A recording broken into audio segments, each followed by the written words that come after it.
There we go. So, kia ora, everyone. Welcome into Learning with Google. What part is this? Part 4, maybe? Part 5? I don't know. Maybe Part 6, June. Because it's June, of course. Part 6. That makes a lot of sense. Although technically we skipped January, so really it's part 5. Okay, good. So I don't feel quite so bad about myself just then. So welcome into part 5 or 6. Welcome into June's session of Learning with Google 2022. And today we are looking at exploring the world around you with Google for Education. So a lot of really cool tools to take you out of your classroom, out of the walls of your school and head around the world if you want to, because obviously the last couple of years we haven't been able to, and a lot of these tools people found for the first time or didn't realize they were a thing. And so we thought we'd kind of highlight some things that you can use which will help to build spatial awareness of your students. So let's jump into the next one. I'll pass it over to you, Chris, for this one. Absolutely, yeah. Before we do that, I just want to acknowledge the traditional owners of the lands upon which we meet. For me, it's the Bidjigal people down in the southern part of Sydney here. But wherever it is for you, we'd like to acknowledge the cultures and customs which have nurtured and continue to nurture this land and honour the presence of the ancestors who reside in the imagination of this land, wherever that is for you. And over the ditch. Nice. And so from over this side of the ditch, kia ora tātou, nā mihi nui kia koutou katoa, kia papatūanuku tēnā koe, ki te whare tēnā koe, ki te tūpuna tēnā koe, ki tēnā koutou katoa ti hei mauri ora. And we'd like to also acknowledge and respect ngā iwi Māori as the tangata whenua of Aotearoa, and know that we are committed to upholding the principles and partnerships of Te Tiriti o Waitangi. Coming up to Matariki as well, Māori New Year very, very soon. So excellent time for us over here. Nice. I think we know a lot of people in the call here, and a lot of people know us, but just for those that don't, that's the Google for Education team based here in ANZ. And you can see we've got myself and Steve and Bettina all here on the call. But we also have Richard and Chris Hart and Kimberly Hall and Paul Hutchings as part of the team as well. So if you ever need anything, please do reach out. We generally speaking don't bite, and we're more than happy to try and help. Some things we're going to talk about today. Steve, let's run through them. I think you're going to do Google Earth first, so you'll do Google Earth. Yeah, well, we're going to jump and do weird things and start with My Maps first of all. Oh, are we? Okay. Yeah, let's do that. Okay, we can do that. And I'm going to talk about My Maps. Yeah. We'll take a look at a little thing called Earth Engine Time Lapse, which also has something inside Google Earth. Google Earth is becoming this sort of hub where everything resides. Actually, Steve, based on that, we should do My Maps and Time Lapse first, then do a Google Earth. Ooh, why not? Why not? Yeah, and I mean, everyone's probably really familiar with Google Maps, and they may not be familiar with My Maps, which is a way for you to make a map, hence the name, and a really cool tool for giving students a new way to create some resources as well. Yeah, exactly. And then speaking of Google Maps, we all know we can use Google Maps to get around the Earth. What you might not know is you can use Google Maps to get around other planets as well. So we'll show you that. We'll take a quick look at what's new in Google for Education. There's a ton of new things to talk about this month.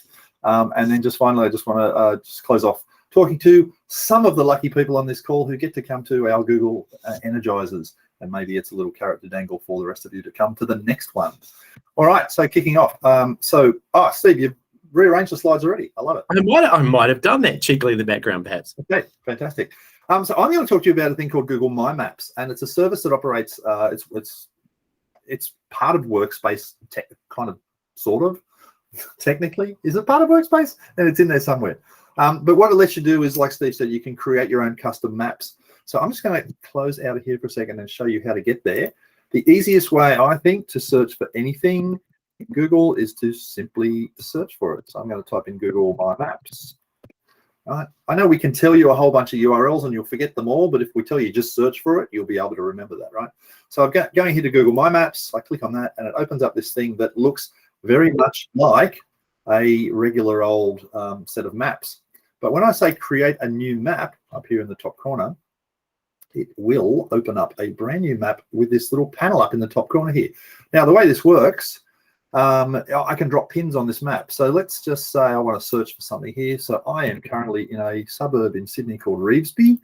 I'm going to click on that. It's going to drop a pin there right on Revesby, and I can pick that pin up and I can move it around. I think I can move it around. Or maybe I can't move that one around.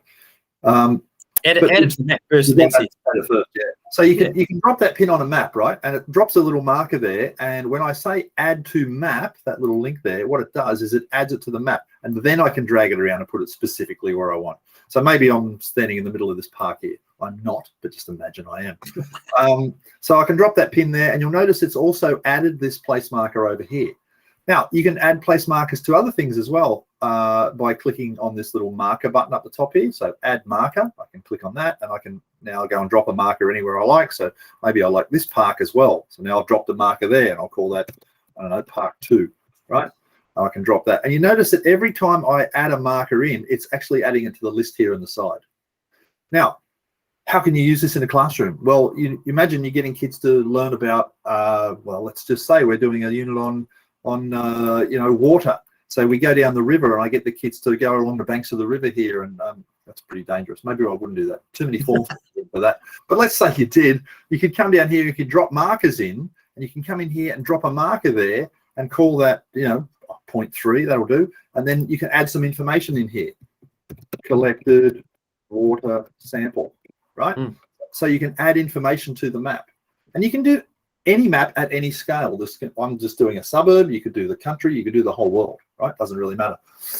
As well as that, once you add a pin to a map, you can then add other things to it. So like you could change the color of the pin. You might want to sort of come up with some color coding system. You might want to add a photograph to that pin. So for example, that one there, if I go Google image search, that's down near the Georges River, right? So I can type in Georges River. I spelled it wrong, but close enough, right? So you can add that, and add that image to that marker. So you can start to tell stories through the use of the map. Now, that's kind of the basic introduction, and to be honest, you don't really need to know much more than that at this stage. But here's a cool thing I want to show you how to do. Can I ask you for some audience participation here? I'm going to get you to go to this link right here, bit.ly/try_mymaps. And there's a QR code there if you want to do that. It'll work on your phone. It'll work on your computer. It's a Google form. I'm just going to go and grab that and link to it, right? And I'll show you what you'll find. When you go to that form, you'll find this, and it's going to ask you a couple of very simple questions. We're not collecting data here. It's just for the example of doing this example for you.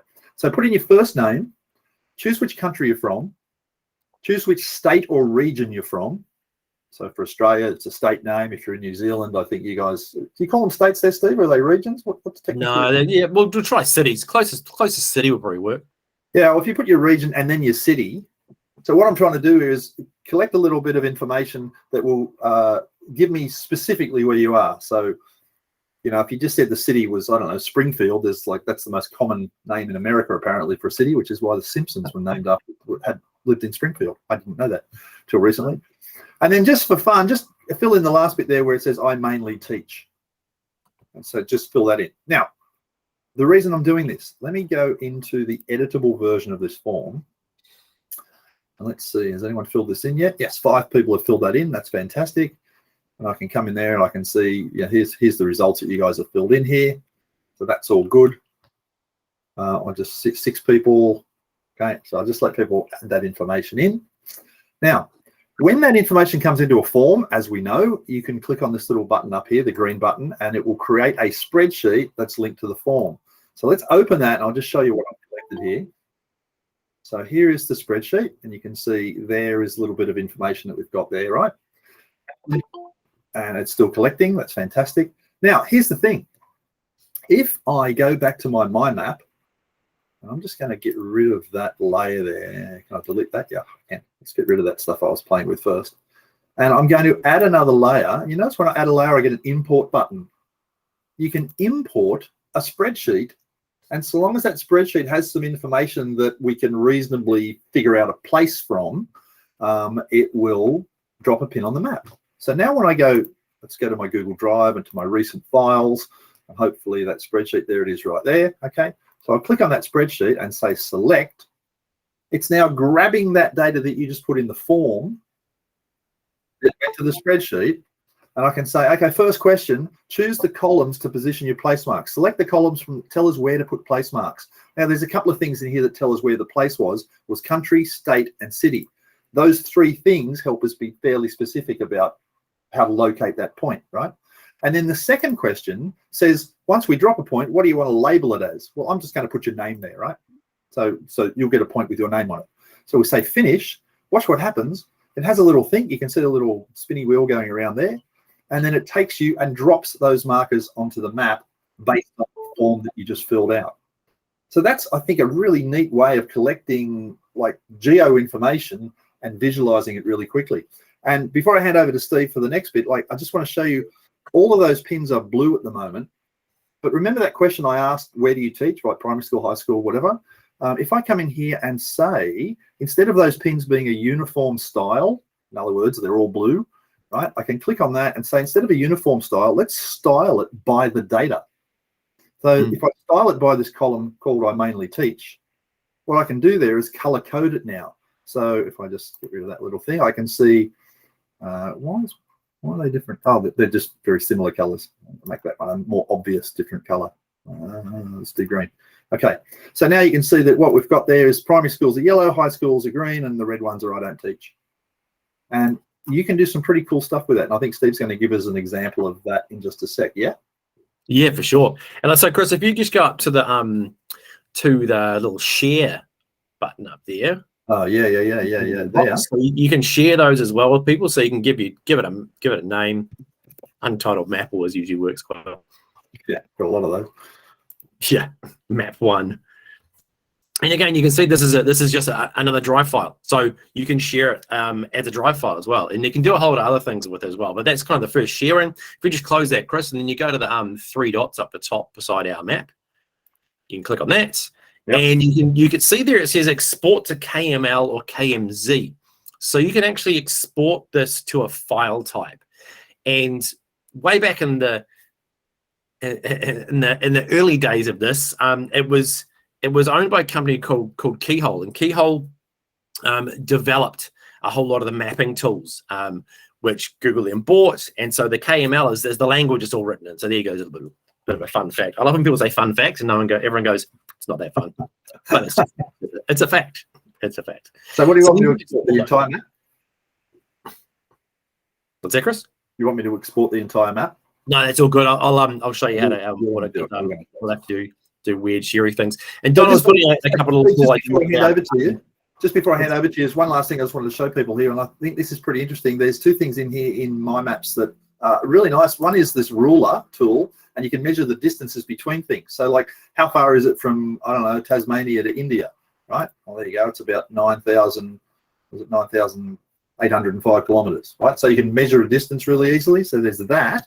Let me just escape out of there. And the other thing is this thing where you can draw a line. So just like you can add markers to a map, you can also add lines. So if you were trying to talk about, the voyage of Magellan or something, you can click, and you're showing, it's probably more the voyage of Cook than anything else. But you're actually showing a voyage around the map.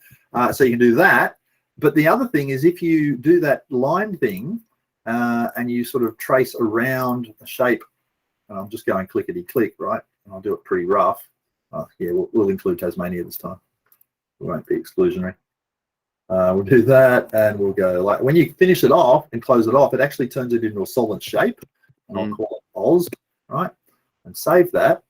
And you can see down here, it actually tells me this is the area and perimeter of that shape. And here's the really neat thing. I can pick that shape up and I can actually move it around. So if I want to compare, you're doing that thing where you're saying to your students, oh, how much bigger is Australia than Europe, for example? You can pick up your map of Australia and drag it over to Europe.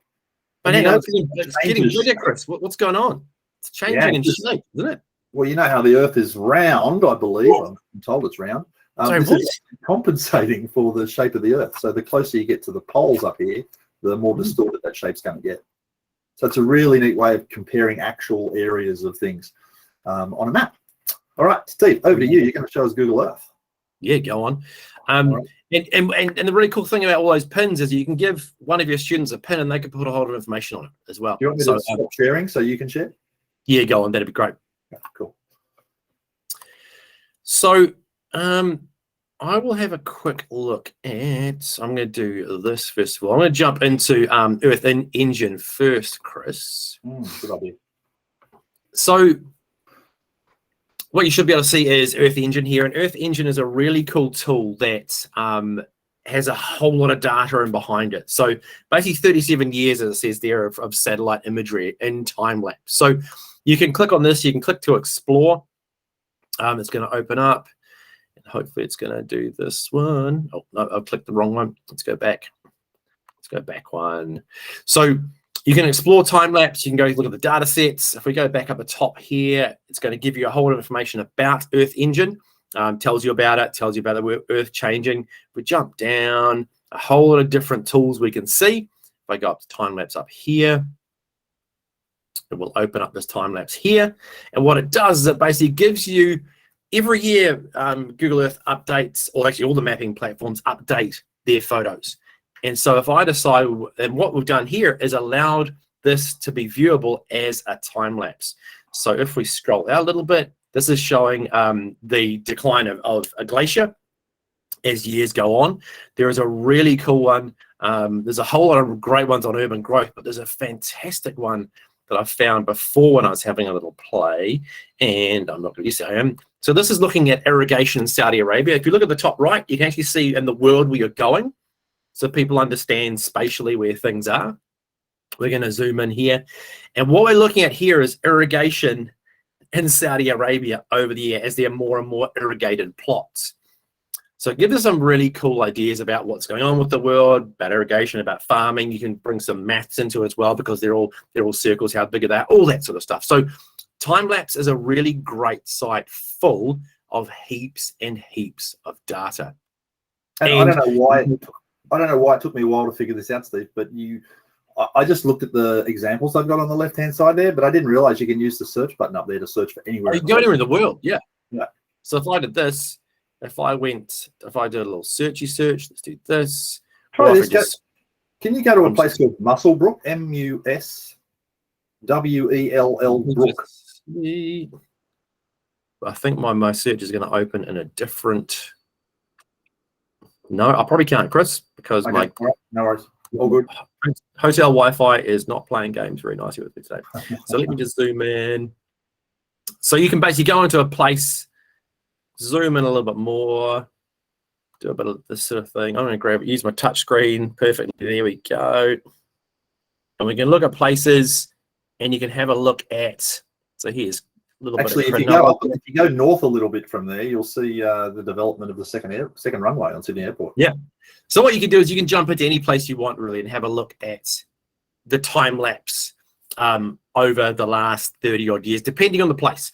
So really, really cool resource there. Now, the next little thing we're going to talk about, so that was Earth Engine, and before we saw My Maps. And quite some time ago, there was a bit of an update to Google Earth. So Google Earth was the old beast you used to download to your computer, and it's a very old piece of software. No one knows why it's still working. Realistically, it shouldn't still work because it is so old.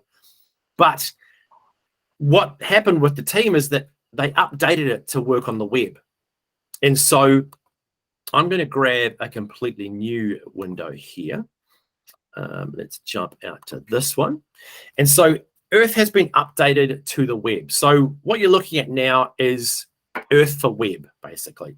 It will work on anything that has a web browser on it, and it has a whole lot of really, really cool stuff in it.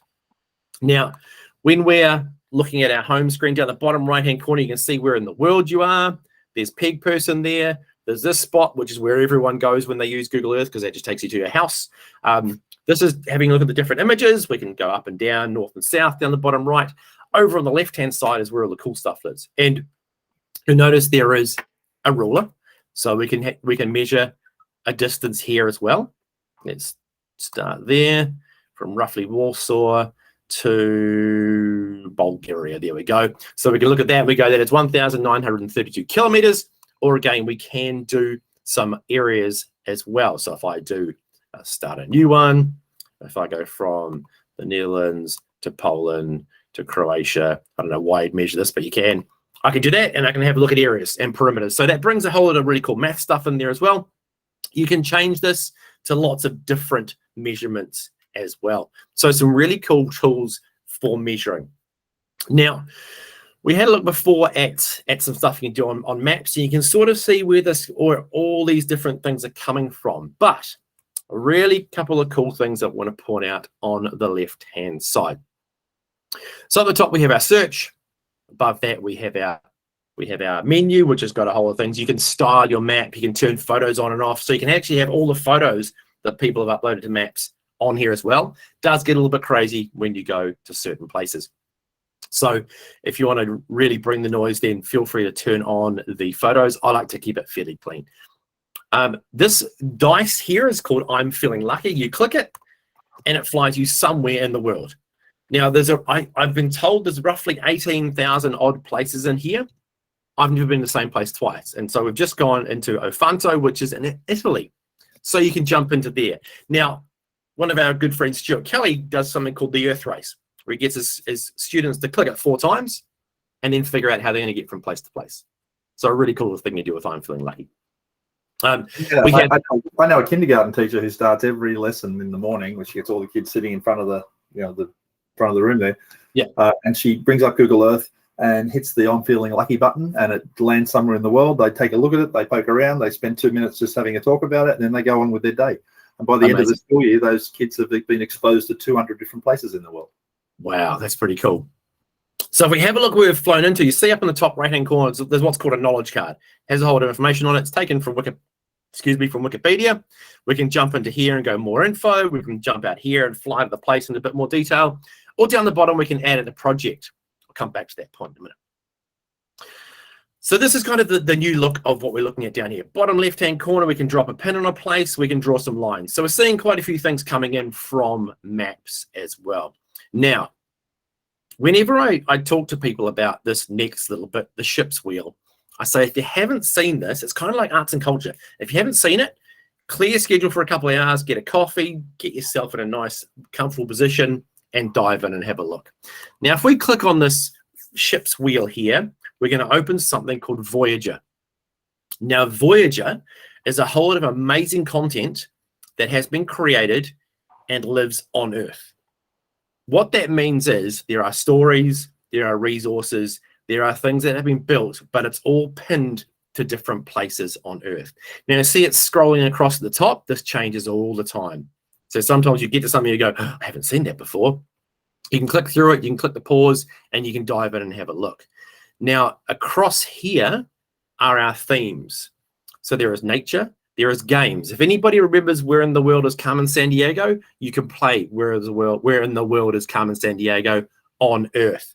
And the cool thing about it is that it is made in old 8-bit graphics. And it looks like the old program, Where in the World is Carmen Sandiego. So you got to race around and find where Carmen is. So that's under the games one. There is layers, which has a whole lot of data layers that have been brought in and brought into Earth, much like what you just saw on Earth Engine. Hurricanes is absolutely amazing. You have tsunami, all that sort of stuff. Street View is a whole lot of really cool street view imagery, again, pegged to Earth. Culture has some amazing stories around different cultures. There are some great ones in here. One that's called This Is Home, which looks at what home looks like in different places around the world. There is travel, and then over the right-hand side is education. Education has a whole lot of stuff that is related specifically to education. Really great one here is the Underground Railroad, which looks at the passage from the slaves heading north through America up into Canada, and it was called the Underground Railroad. So you can actually follow that path north to the freed slaves. And topical, Steve, James Cook's first voyage to New Zealand. There you go. That wonky line. Yep, just like Chris's wonky line, exactly. This is school, absolutely fantastic. Now, the great thing about these stories, when you click into them, they have a URL. You can just save them and you can share them. So a really cool bunch of amazing stuff that lives in here in Voyager. Now, when this was released, Chris and I were quite lucky to go over and see a bit of a pre-release about that. And of course, being teachers, we all went, wouldn't it be amazing if we could actually create this content? Well, hopefully you all know that now we can. The way we can do it is we can pop down to this button here called Projects. If I click on Project or Projects, it gives me a couple of options. I can open a project or I can create a project.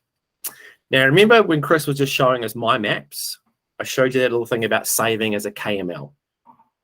If I go to open, I can import a file. So if you make a My Maps, you can actually import it to Earth and it will locate it on Earth and use all the amazing Earth imagery. Or you can just find one. So what I did is I found one. I'm going to do this. It will open up my little file picker. It will ask me which one I want to do. I'll go to my recents. I'll go to my recents, he says, as a little thing spins around, around. Come on, Wi-Fi, let's go. There we go. So what we can do is we can find a KMZ. This is a KMZ. KMZ is a zipped up KML. There you go, you learned something again today. And I go open, and this is a really cool one called Volcanoes of the World.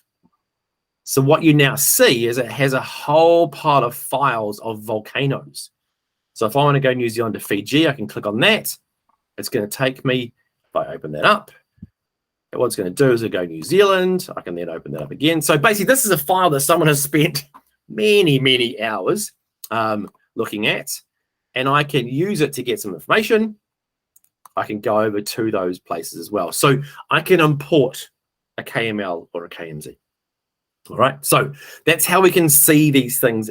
Or let's go back and let's go new project. So new project at the top, and you see it says create project in Google Drive. The new Google Earth files are Drive files, so they are shareable like a Drive file. So if I just go new project in Google Drive, or I can create a project. I'm going to go create a project. Now what it does, I'm going to add a feature. I can search. I can drop a pin and add a place mark. If I go search and I go Waikiki Beach, here we go. Let's do Waikiki Beach. No, that's too many Waikikis in the world. Let's do that. I'll do a little searchy search. Waikiki Beach, there we go. Now what it's going to do is it's going to fly me there. There's that knowledge card that pops up. There we go. And we are now in there. If I go add to project, that's now the first stop in my project. Now you'll notice here it says there is some information provided by Google. Do you want to replace it? Yes, you can. So you can get the students to do this. They can drop in their own photos. They can drop in their own information. They can style their pin. They can change the way they are looking at this. So there's a whole lot of stuff you can do on projects. So if I just give this some text, that's not even spelled correctly, not even close. I'm going to choose a picture. Let's do an image search. Let's go Waikiki. Let's go search. So what you can do is you can do things like choose your favorite place in the whole world and add it to our project, because this project is collaborative and you can have different people editing it at the same time. So I've got a small info box. I can do a whole lot of cool things down here. So that now is a place in our project. If I go backwards, you can now see there is our first stop on our tour. If I click into there, I can go that. I can go new feature. I can add a place mark, and we can do exactly the same thing. Now, I've got a finished example here too, Steve. If when you're done explaining, I'll jump in and I'll show you this example I've got. For sure. I'm just doing one more feature. I'm going to go search to add a place. I'm going to go PR Beach. Let's do this. Do that. PR Beach, Auckland. Same thing we're doing. We'll jump over there. I'm going to add it to my project. Now you notice it flies out and it flies back in again. So if you're thinking about teaching people where stuff is, then you can use this really, really well for doing that. PR Beach. There we go. If I go preview, now you see that little knowledge cards popped up in the top there. If we have photos, the photos will appear in there as well. So you can see that we're starting to style like we saw those Voyager stories. So if I go present, it's now going to present. You see here is my first stop, Waikiki. There's my photo I put in. There's my text I put in. Down the bottom left, I can jump to the next place. So we have a table of contents, and we go from place to place to place. Now, when you do this, when you add a new place, you can do all sorts of things to it. You can put video in there, you can put links in there. This top box up in the top right is actually an HTML box. So if you have kids that understand how to use HTML, you can do things like embed a podcast in there. So you get your students to research something, drop it into here, create a little podcast or a little audio file, drop it into that box. All of a sudden, you have a multimedia piece of work that takes you around the world to show you some really cool things are. So by using Earth, we actually have a way to present information that's really, really different. Last little thing to have a look at is up the top here. You see there is the creepy head with the plus. I can share that project. So I can share it with either the whole world, or I can keep it nice and private as well, depending on how you want to do that. So you see there is a sharing box, which looks exactly the same as everything we've seen to share before. So that's how really, really quickly you can start creating projects. The first one you make, there is actually some boxes that pop up to say, would you like a video to show you how to do this? So that is a quick race through Earth. Very quick for me. I could spend hours talking about this, obviously. So that's Earth Projects and Voyager, both two amazing resources and ways to take you out of your classroom, but also ways to start to think about showing information really, really differently than normal. All right, I'll chuck it back to you, Chris. All right, no worries, Steve. I'm going to just share my screen and just show you. This is an example that I did with some students that were in year 4, I think, from memory. And they were reading a book called Panikin and Pinter, which was a book written about some birds that migrated across part of Australia. So the students were studying migration, they were studying birds, and they were looking at Australian geography in this particular term at school. So they read this book, and the book actually mentioned a whole bunch of places. So what we did as a class, we screw that message there. So we took the story and we went through the book and we highlighted every single place that was mentioned in the story. Then we used Google Earth to go and find all those places, and we connected them up to follow the journey that the book was describing. And so when I go and hit this present button here, you'll see that what it starts with is what's called a slide, which when that loads, hopefully, there you go. So it's just a little bit of the cover of the book there. But when you go to the next step, what it does is it starts with step 1, talks about the Pelican journey, and you'll be able to see the journey. So, and you can go through, I've added some pictures in there with the kids, so you can see a little bit of story there. When we go to the next step, it's going to fly into the very first part of the book. And we've actually taken parts of the book and put the text from the book in here. So when it says that near the South Australian border, the water split into 100 different channels, weaving and curving, spread out on the plains like vast veins of brown blood, monstrous veins of brown blood. Like, we take the quotes from the book and actually putting them into those text boxes there, and then finding that landscape here in Google Earth to help understand like what the author's there trying to talk about. And you can take that, you can pick it up, you can move it around, you can zoom in and out, you can see where it is, because this is a live Earth view. Okay, and as you go through each of these steps, so it then flies from there and it goes down to the next step. The birds went down to this place called Lake Coongi, which is, a mating area for birds. And so we look at where that is, and then we fly over here to Lake Eyre or Kapitunda, which is, the center of Australia there. So being able to follow the story along and visualize it and help these kids that were all city kids try and understand what Outback Australia looks like, because most of them had no clue. I don't know how else to do that if we don't use a tool like Google Earth. So that's just a simple example about how you might use that. And you notice there as well that Chris's views, he's got them tilted, he's got them looking at different angles. So you can change around the view you're looking at and choose new views as well. So you can go super basic, or you can go super intense as well. Yeah. And even as you start to coming to, I think it's the next one here somewhere, it goes over to Cooper Petey, and again, taking quotes from the book and putting quotes from the book there and asking students questions about what they're seeing and getting them to go and investigate. Oh, what are these mullock heaps? What's that about? And starting to look, that's the opal mining evidence and so on. Yeah. So I just think it's a really interesting way to be able to sort of really make the things that kids are reading in books more concrete, and just exploring the world without necessarily going there. And also, if you look at and something like this that Chris has created with the class, because it's on Earth, it's shareable. So you can share it with your parent community as well. So you can have a look at the really cool stuff they're doing and celebrate the learning that's going on in a really different way that looks really, really cool to watch. Yeah, I can't think if I've shared this. Anyone with the link can view. Okay, so theoretically, if I give that link to the chat room here, there you go. So if you click on that, you should be able to go and visit that. Yeah, I think it looks slightly different for you as a viewer. Puts a panel on the left rather than, I don't know, check it out and see. I forget how it looks as a viewer. I think it's slightly different. Anyway, so that's an example. Let's move on to the other things we wanted to talk about, Steve. So we've talked about Google Earth. We've talked about time lapse. We've talked about, we haven't talked about the solar system. So let's just dig into the solar system. Now, this is a real surprise. I was stunned when I learned this. So this is a thing in Google Maps, right? Now, we've talked about Google Earth. We've talked about Google My Maps, and they're kind of things you can use educationally. But Google Maps, that's just the thing you use when you're trying to navigate to a restaurant you've never been to, right? It's just the service that the public uses. And this is it here, right? Now, there's a couple of things in here that you might not know about.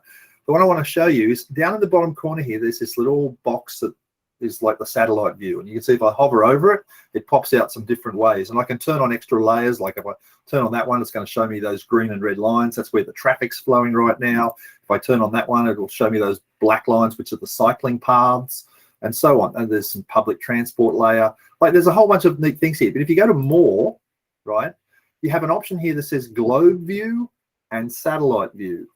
Now, I'm just going to turn this globe view off for a second because I want to just make a point. If I zoom all the way out, you'll see this is one big flat map, right? And to move around, it's just like a piece of paper, and I'm just moving it around the page, right?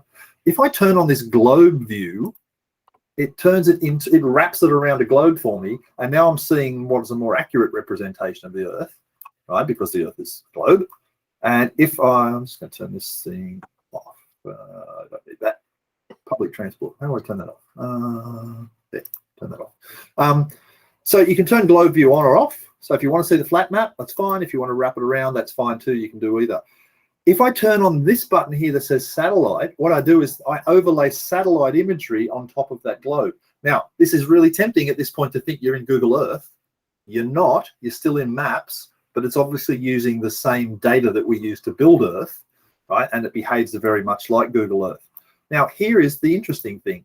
When you turn on globe view and turn on satellite view, and then you get your mouse and you zoom all the way out. So all I've done there is zoomed all the way out as far as I can. I get this list that appears on the side here of other places in the solar system. So if I go to the moon, for example, it's going to fly me out of Earth. And now there is the moon, and I can pick that up and move that around as well. I can zoom in. I can look at the craters, right? If I go over here to, let's go to, we got Mars. That'd be an oversight if we don't have Mars, wouldn't it? Oh, there we go, 4 planets from the sun. So let's fly out here. There is Mars. And again, we can zoom in, have a bit of a look around.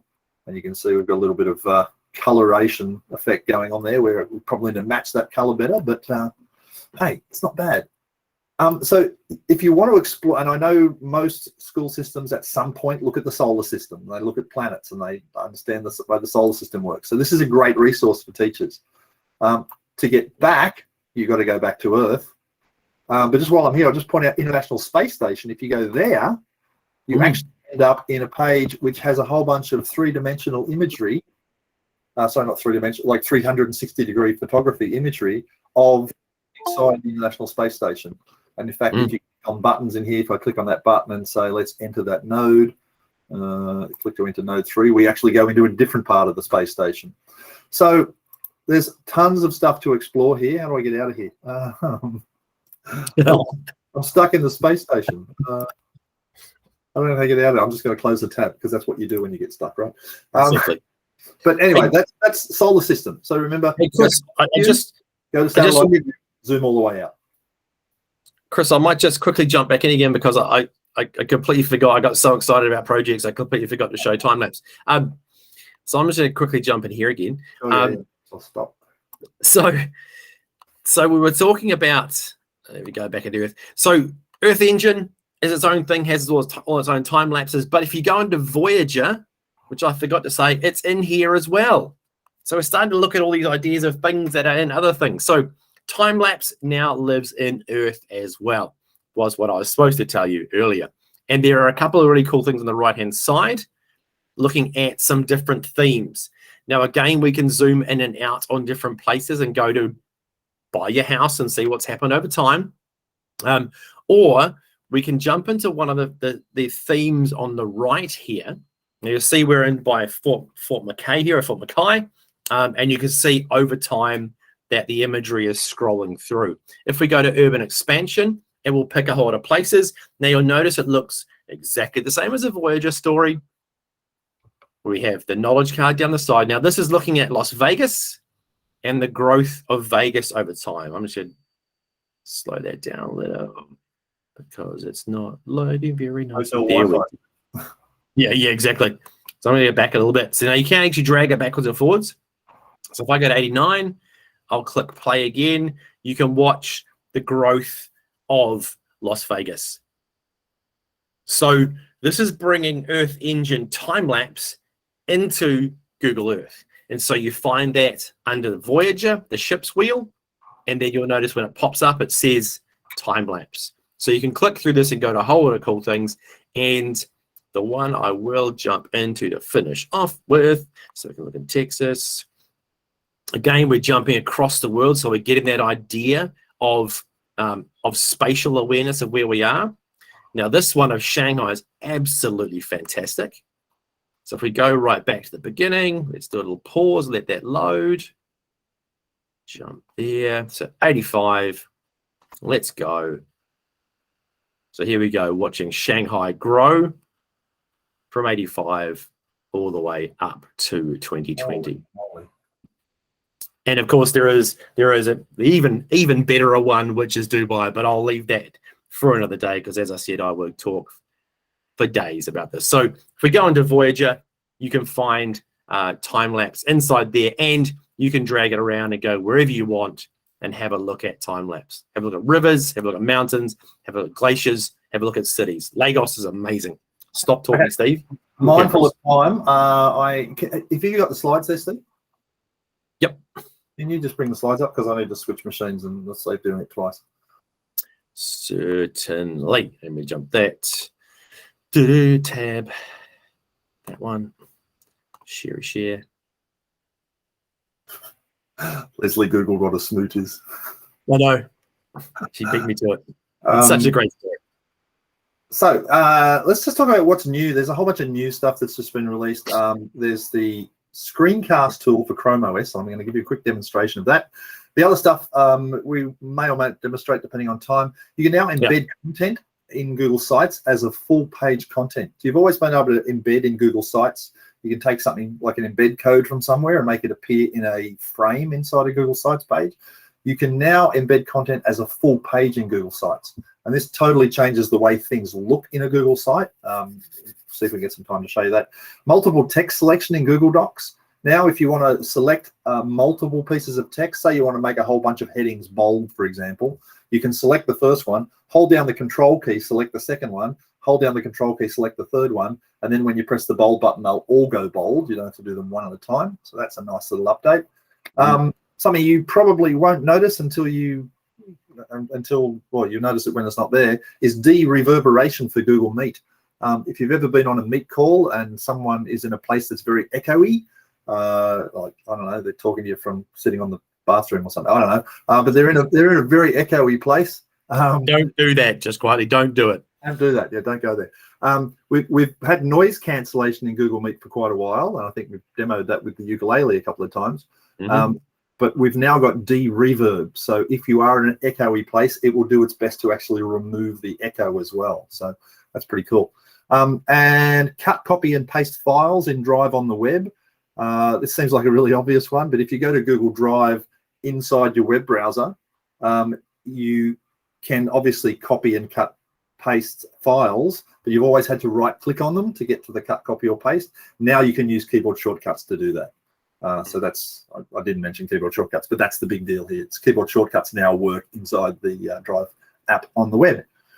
Steve, you're going to talk to us about real quickly about storage limits. Yeah, so there was we announced a change to storage about a year and a half ago or so now, and just recently there was an email sent to the admins of domains with this basic wording. It's saying that your domain has got this much terabytes of storage, and the pooled storage will go into effect on such and such. And there's a link there to it. So for a lot of people, this may not make a lot of difference to you, but just letting you know that if you are an admin or you have admin access, you may have got that notification already, or your admin may have talked to you about it.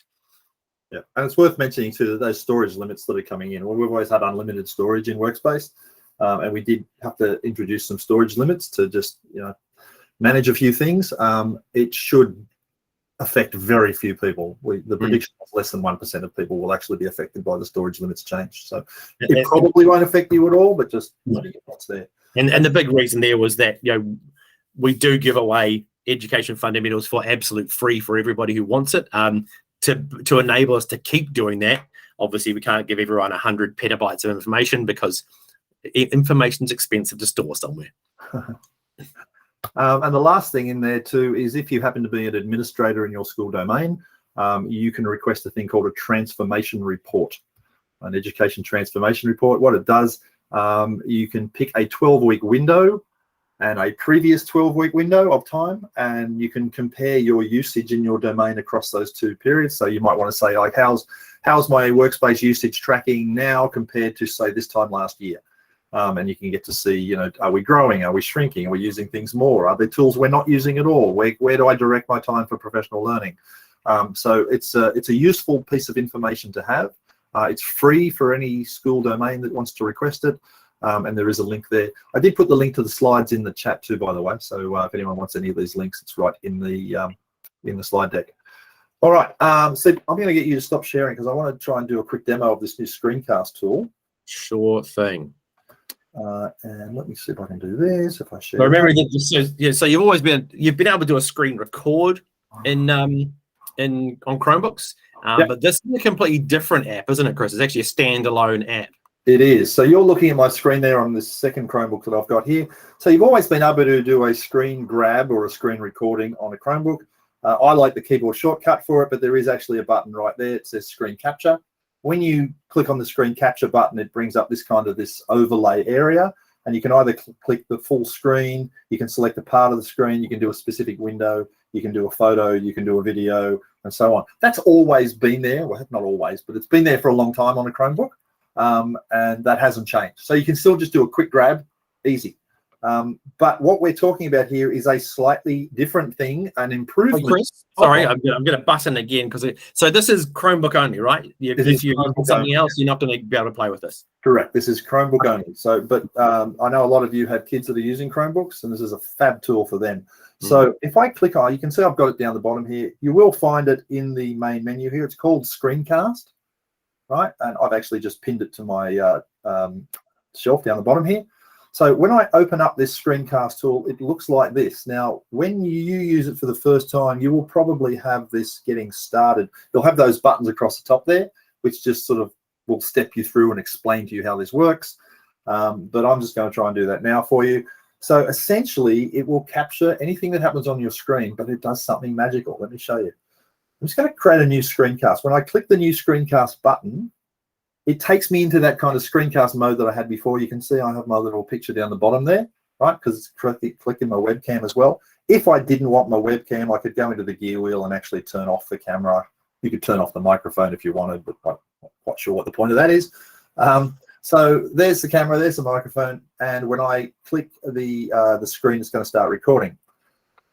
When I start recording, it's going to take my voice and make a transcript of the things that I'm saying. So I'm just going to do something really simple, like show you how to use the accessibility settings on this Chromebook, right? So real quick little screencast.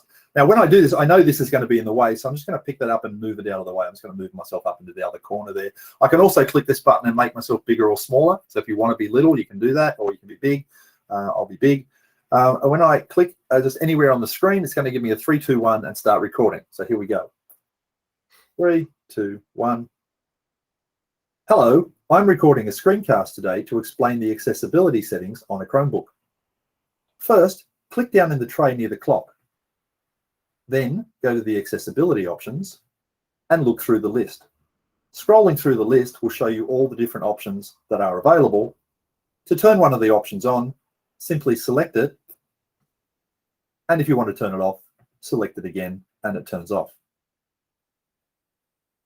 And then I clicked on the little red record button down the bottom. Now, what it did then, it recorded my screen, it recorded my webcam, it recorded my voice.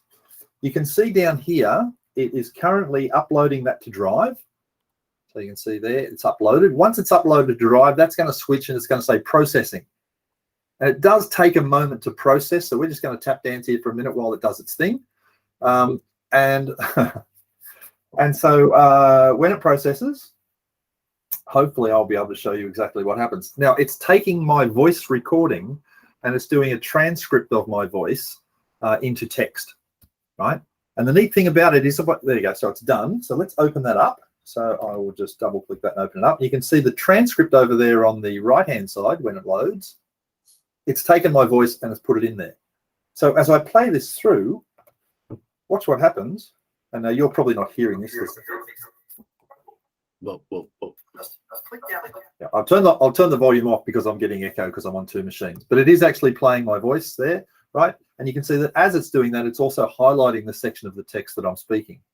So I'm getting the recording, it's capturing the action, it's capturing my video, it's moved me over into the other corner as well. Did you notice when that menu came up, it moved me automatically? I didn't have to do that, and that's done. Now, a couple of things I can do from there. One is I can search for things. So if I want to find the word, let's just stop this recording. So say I want to find something in here, I find the word Chromebook. There you go, it's highlighted that as I'm searching for it at the top there. So that's kind of handy that it does that. It also, if there's a part of here that I don't want, so maybe I don't need this first section here. Now, normally, if you wanted to edit a video, you'd have to go to the video and edit the video. Here, all you did simply say is just skip that section. And when you skip that section of text, it actually will skip that section of the video. You can see it's been grayed out there. So now if I was to return this back to the beginning and hit the play button, it actually starts to play and then skips completely to the next bit. So essentially, you're editing video by simply skipping parts of the text. What would happen if it didn't hear me properly and it didn't do a good job of my, what did Steve call it, my podcast voice? If it didn't hear me well, I can put that back, by the way, what I can do is I can click on the three dots and say edit the text. And I can go in there and make any corrections in case it didn't hear me right. I can fix the punctuation or the wording or whatever it is. So I think it's a pretty cool tool. It is brand new. It's free. It is coming in version 103 of Chrome. Now, right now, the stable channel for Chrome OS is 102. So if you've got a Chromebook running right now and it's on the stable channel, which probably should be, you're probably running 102. I've pushed this machine over to the beta channel, so I'm getting like the next version ahead. So it's running 103. But as soon as your Chromebooks go to version 103, you'll have this tool built in there on the Chromebook. Now, there is one small catch in this, and that is you can make these recordings on a Chromebook. That's awesome. But you also need a Chromebook to watch the recording back as well. So if you're in a school where the kids have a Chromebook and the teachers have, I don't know, Windows or something else, just be aware that the teachers will need a Chromebook in order to watch these back. You can watch the video, can't you, Chris? But you don't get the transcription part of it. Correct. And if I actually just go into, there's so many things open on this particular computer. Let's open a new thing here and let's go to Drive, Google Drive, and this is my actual work machine. So I don't know what I'm showing you here. It could be anything. But if I go into here, I should have a folder here called Screencast Recordings. Right, that's just automatically created for me. And if I go into there, the screencast that I just made just now, which is, I believe, this one here, right? If I go into there, there's 3 files in there. There's the screencast. It's a WebM file. So that's the video file. And then there's these 2 other files, which are the bits that hold it together basically inside the screencast tool. If you just want to share the video file, it's right there. And, as usual, like every other file, you can click it and go share. So if a student did create it and their teacher didn't have a Chromebook, they could theoretically just share the file with the teacher. But of course, they're not going to get the transcript. They're not going to get any sections that have been skipped and so on. No. There you go. They'll also get the annotations. The annotation tool that's available with there as well. So you can. Yeah, I was just going to say that, Steve. The bit I didn't show you there is when I was recording that, I was trying to do it in a hurry. But down the bottom of the screen, I also get some annotation tools. So if you wanted to sort of circle something or point to something or underline something while you were doing your explanation, you've also got the tools built in to do that as well. And they also go into the finished recording. Okay, back to you, Steve. Cool, that's great. Hey, Chris, Leslie had a question saying, can you move the circle cam frame around as a pointer? What do you mean by that, Leslie? Do you want to just... Yeah, I watched a presentation by George Barcenas. He's a Spanish guy. He's absolutely fluent on using, Loom. But because you've got a circle presenting, what he would do is he'd move that circle around. And so if he was saying, now up in the top left-hand corner here to the menu, and he'd bring it up and point.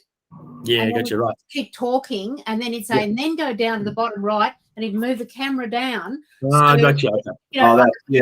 Little 1 minute tutorial. It doesn't have that yet. No, there's some more sophisticated screencasting tools that do that, sort of zooming in on bits and pieces. When I saw you moving it, I thought, you might be able to move it up and down. No, that would be nice. Not there yet, but who knows? Might be one day. There you go. Exactly. And that WebM file as well, you can upload that to YouTube. Spit it out, Steve. And so you can use that, but yeah, you get the best experience using on Chromebooks. And I was doing a workshop yesterday on this, and someone said, "Oh, I guess I could just get a Chromebook or just use one of the students' Chromebooks." Like, yes, of course you could. Yep, absolutely. So there you go. So there's a whole bunch of new stuff. Do try out the screencast tool when it comes out, if you can lay your hands on a Chromebook, and it's on Chrome 103 because it really is quite a nice little tool. It works very, very well. And the other stuff there we talked about as well. In case you missed it last week, last Wednesday, I think it was, we had a big global event called the Anywhere School, and we announced a whole bunch of stuff. The screen recorder was one of the things that we released, but there is a whole bunch of other things as well, some of which are not yet available outside of North America, so we didn't want to dwell on them today, but there is some neat stuff coming down the pipeline, and if you haven't seen it, there's a link there at the bottom of the page there where you can go and learn more about what we... One of the cool things to call out, Chris, is that Meet live streams, which we can now do within Domain. You'll see there it says public events to YouTube, so you'll be able to do a YouTube live stream from Meet to a private YouTube link. So if you're thinking parents around the world watching your end of year prize giving presentations, culture night, whatever, you can actually give them a live stream link. They can click in, they can watch that from anywhere in the world. They don't need to be inside your domain, which is going to be absolutely amazing for us at the end of the year. Yeah, fantastic. There is one other thing that I will mention, and that's I've been working on this for quite a while, and that is the ability to have foundation fonts in Google Workspace for Education. And I got an email yesterday saying they're just about to push it out. So it is about to launch. I've seen it in the GitHub. It's good to go. So exciting news for anyone in Australia. Sorry, New Zealand, we're still working on it for you. It's okay. Australia, we've basically every state will have the foundation font available to it, and you'll see it appearing in the font list. You'll need to go into the font list and find it, because obviously there's thousands of fonts in there, but you'll find one for your particular state, turn it on, and now you'll have foundation fonts. So hopefully by the time we're talking to you next month about this, it will be well and truly launched by then, and we can actually show you how that works. Another really cool thing, Chris, that what we're talking about, localization. If you look down the bottom of that image, it says Read Along is now available on the web. Read Along is an absolutely amazing reading tutor powered by AI. If you haven't seen it, people are like, why doesn't Google have something that helps you learn to read? Well, we do. It's called Read Along, and it has had an amazing little history, but it's going to be available on the web very soon. And it has 12 different languages. So say you're learning Spanish, you can read a book in Spanish and teach yourself Spanish. And I've said this in public, so I'm going to have to do it now.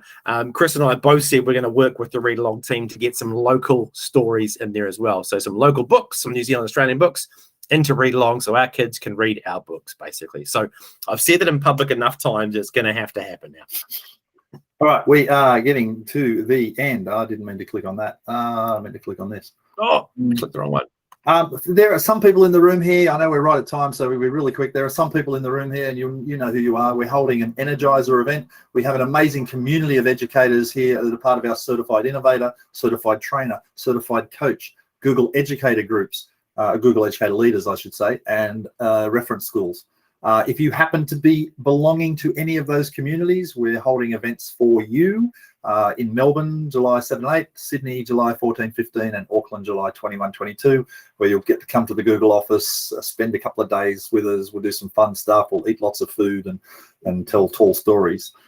If that's not you, there's a really good reason why you should become a trainer or an innovator or one of these other groups, because honestly, we're going to have some fun and we'd rather it be with you. So there you go. Thanks for joining us for this webinar. We're, as Steve said, we're a few in now. Next month, we're looking at history, culture, and language with Google for Education. And there's a whole bunch of stuff. If you know someone who would like to come along to these, please tell them about them. Don't forget, you can get to any of the past recordings there at that website, bit.ly/AUNZ_webinars. We're storing everything on that page. So if you miss anything or you want to go back and revisit, it will all be there. And then finally, if you want a PD certificate for coming along today, it's an honour system, but if you go and fill out that form at bit.ly/GFE certificate, you will have a certificate emailed immediately to you, thanks to the magic of Autocrat. All right.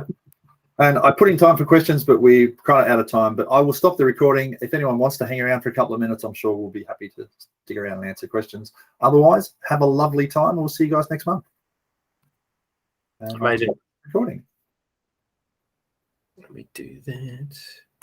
Just make this larger.